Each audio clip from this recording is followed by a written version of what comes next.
Hey everyone, it's Lisa with Raw Generation, helping bring nature's goodness to you. Today is your crash course on Raw Foods 101, and I'd like to start by telling you my story. When I was in school for nutrition, I studied dietary therapy for disease. I did that because I wanted to help people learn to heal from illness without having to be dependent upon medication and conventional medicine. Even though I didn't really know how that was going to happen, I knew it was possible. As I was going through school, I found the advice really contradictory. One course would say soy is good, one course would say soy is bad, and from one week to the next, I was totally confused and to the point of bewilderment and not even wanting to continue becoming a nutritionist. But I decided, at the apex of deciding what I was going to do, I decided that I was going to just try living in each kind of dietary therapy for a period of 3 months. So I went from being Italian, eating everything and loving lasagna, to doing a vegetarian diet, to doing a cooked vegan diet, a macrobiotic diet, dairy-free. I fasted on water only for 8 days. I don't recommend that. I did. And then I learned about a raw foods diet. And I remember clear as day when I first learned about enzymatic therapy, which is what a raw foods diet was referred to in school, that I didn't want to do it for 3 months because I thought it'd be too difficult. So I only wanted to try it for 1 month. And I waited till June to come so that I could have all the watermelon I wanted. And I told my mom no pizza and no tomato sauce in the house for a month because there was no way I could resist the temptation. And I'll tell you what, 3 weeks into trying a raw diet, I felt and looked better than I ever had in my entire life. I had tried all the other diets, nothing worked, nothing was worth giving up my lasagna for, so I was about to give up, and then I tried this amazing raw food diet, and the benefits started there and never stopped to this day. That was 10 years ago, and I haven't eaten something cooked since, and I can't tell you how awesome I believe it is.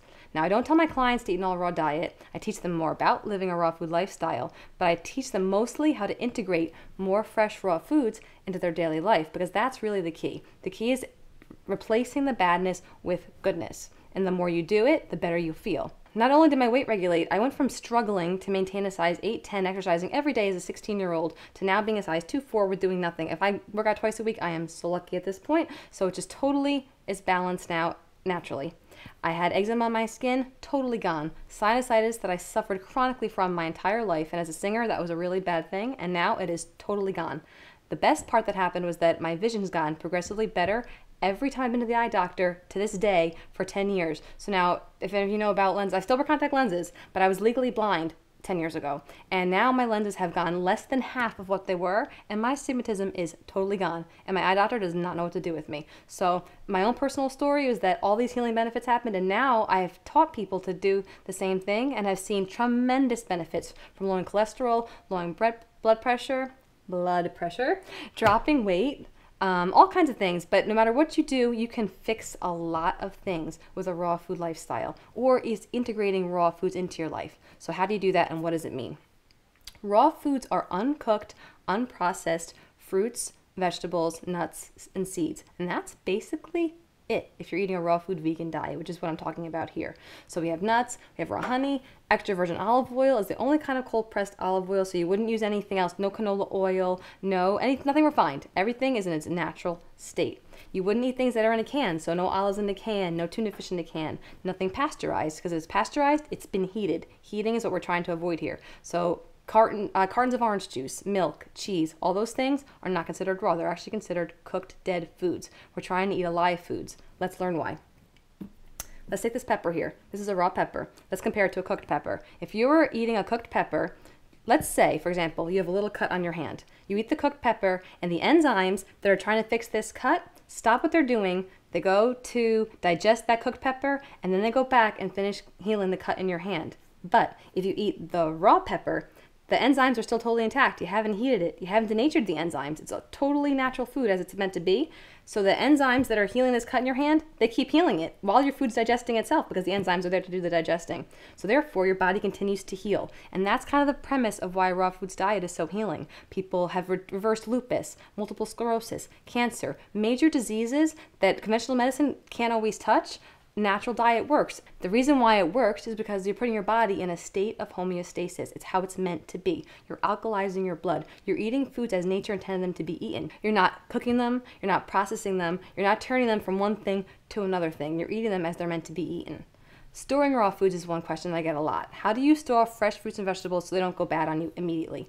First of all, keeping things at room temperature is actually a really good idea for ripening them. You always want to eat produce when it's ripe. So if you keep things like apples, citrus, pineapples, melons on your counter, let them ripen, that's how they'll actually stay best. More perishable things like berries and grapes you might want to keep in the refrigerator.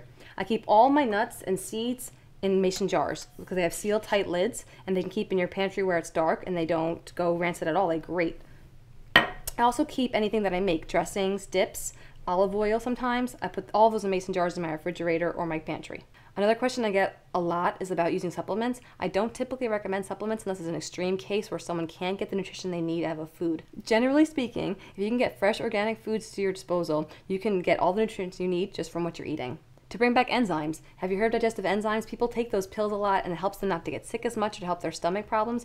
Do you know that those pills are just concentrated forms of what's called papain and bromelain, which are the enzymes in papaya and pineapple? So to me, it makes better sense just to have a piece of pineapple or have a piece of papaya. Why would you have a pill? Just you're fragmenting a piece of nutrition out of the food and leaving out all the other good stuff. You know, I always tell my clients with supplements, we can't duplicate what nature can do. You can take a calcium supplement, but you're not getting the cofactors and the other enzymes that you need to make that calcium properly be used in your body.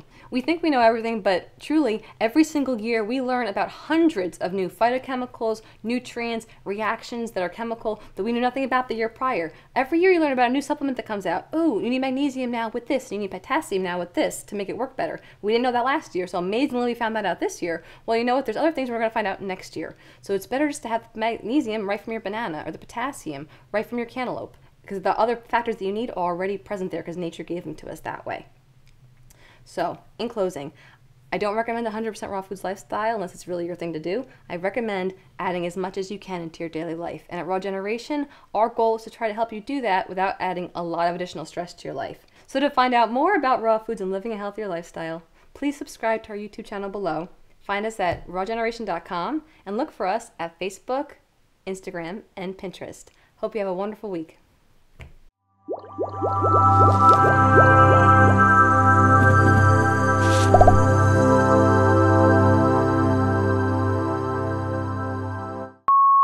Today is your crash course. Right off the get-go. The key is replacing the badness with goodness. And the more you do it, the better you feel. Not only did my natural diet works, and the reason why it works is because you're putting your diet in your diet. Raw diet? Eggs are not raw. You can't cook eggs and eat them. You can't eat raw eggs. I mean, Well, if you're Rocky Balboa, you could. I should have said that.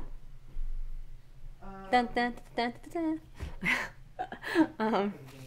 Generally speaking, if you can have fresh, organic foods at your disposable. I'm losing my mind. We think that we know everything, but honest to God, we learn. Honest to God. Well, what the hell is coming out of my mouth? Okay. Oh, God, I never even say that. It's so funny when I come down your mouth and you're just like. If you'd like to learn more about that, subscribe to our.